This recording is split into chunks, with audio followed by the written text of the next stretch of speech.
দেখা যাক আমরা কি হয় দেখি।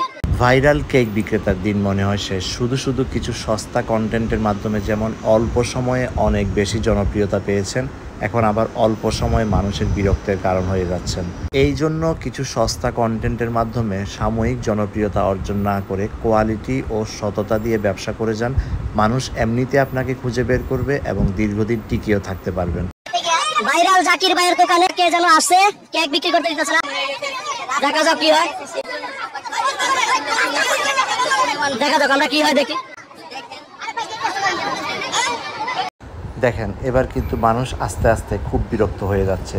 তো এখানে কিন্তু এই কেক বিক্রেতা এবং এই আমাদের দেশের কিছু সস্তা কন্টেন্ট ক্রিয়েটার উভয় পক্ষেরই দোষ। তবে আমি মেইন দোষ দেখব এই কেক বিক্রেতার। দীর্ঘদিন থেকেই তো উনি ভালোভাবে ব্যবসা করে আসতেছে।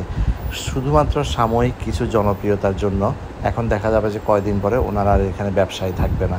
তো আসলে যে কোনো তরুণ উদ্যোক্তা বা নতুন যে কোনো কেউ ব্যবসা করতে আসলে শুধুমাত্র অল্প কিছুদিনের সস্তা জনপ্রিয়তার পিছনে না ছুটে দীর্ঘদিন ব্যবসা করার চিন্তা করেন। বর্তমান সময়ে ভাইরাল জিনিসটা কিন্তু খুবই ভয়াবহ। এই ভাইরাল জিনিসটা আপনাকে অল্প দিনে যেমন অনেক উঁচুতে নিয়ে যাবে, ঠিক তেমনিভাবে অল্প সময়ের মধ্যে আপনাকে একদম আস্থা করে ফেলে দিবে।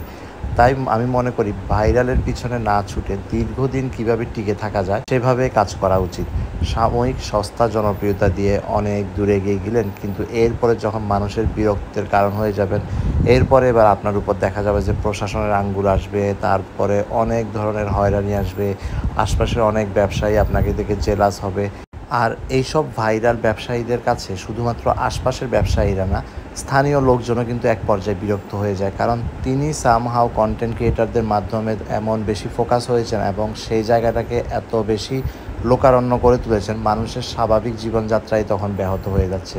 তাই আমি মনে করি মানুষকে বিরক্ত করে কিছুদিন খুব ভালোভাবে টিকে থাকলেন আর এরপরে একদম চিরতরে হারিয়ে গেলেন। এভাবে না করে দীর্ঘদিন টিকে থেকে সুন্দরভাবে সবাই মিলেমিশে একসাথে এগিয়ে যাওয়াটাই ভালো।